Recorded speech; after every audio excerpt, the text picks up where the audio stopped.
Going from where you started at college to now looking after the college, directly under our global senior pastor, Pastor Brian, that must have been a lot of hard work throughout those years. What was that like? Definitely. I mean, everything's hard work. Absolutely. I mean, God blesses hard work. You look at people's lives and you go, man, well, why are they so blessed? I can guarantee you it's because they work hard at what they're doing. It was not like, to me, it wasn't an obvious. Right. You know, it wasn't like, I'm the right guy, I'm the obvious choice. I still think, even today, it could be a huge risk, you know. I think if you look at the bigness of it, sometimes you can get overwhelmed by it. Yeah. But then you got to bring it back to keeping it as simple as possible, keeping it as real as possible, trying not to complicate everything, and realize that, you know what, like I'm not in this alone. I don't carry the weight personally, like everything. I've got a great team around me, got great leaders in church that believe in me. And so we're in this thing together. We grow together. That's awesome. Whenever it comes to you, one of the things that we always get out of you is just a love for the church. And you look after a college. In certain settings, it could be seen as something that could be easily tied together. In other circles, it's kind of seen as academics, and then there's church. Right. But there's just this love for the church that comes from you. How have you developed that integration? When it comes to the education arm of our church, Hillsong College, my goal is always to build the church. It's the one thing that Jesus said I will do. I will build my church.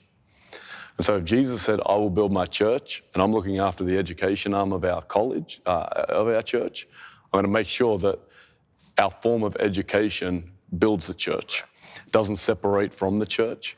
Obviously, having Pastor Brian have a vision for our college, you know, he says, I see a church with a world-class college. So he sees the church. So that's the first thing he sees. So if I see something other than the church, then I'm going to cause this division. So I need to see what he sees. That's my job, to stay aligned to my leader who goes, this is what I see church is going to look like, and our college is going to be part of making that happen. And so for me, I've got to play my part, stay in my lane in, okay, I'm here to grow a college and build a college that's going to build the church. So where you are now, you're currently doing your PhD. While you're running a world-class college, you're building a family. What are some of the things that you're looking forward to, like now in this season? Graduating. Finishing your PhD, Absolutely. I mean, that's always a question. People always, hey, Lee, when are you going to finish your PhD? It's like, I'm believing the Lord will return before that day. I've always loved study, to be honest with you, right back when I came to college in 1997, you know, just continuing to study. Then I got married and that came into ministry, started a degree, did a lot of my degree at night. So often put the kids to bed. Cherie would go to bed, and then I'd study a lot from 9 to midnight, 9 to 1 a.m. So I did that for about, maybe 8 years, 9 years, 10 years, knocking over degree, masters, starting to do PhD work, and trying to work out what is it that I want to devote a lot of life to studying, you know. And so that's where I'm at the moment with PhD. To be honest with you, I'm not in a hurry to get there. I'm not in a hurry to knock this thing out. I really want to be thoughtful in the process and, you know, again, stay true to making sure college is continuing to go forward.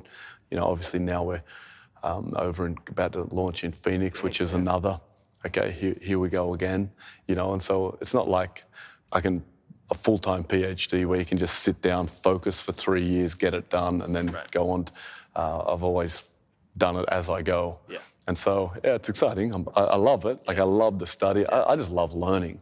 At the end of the day, yes, without a doubt, graduation is important, but I just love the learning process as well. And so, So from one generation of leaders to another, in light of everything you've seen... Are you putting me 100%. in a generation above you? 100%.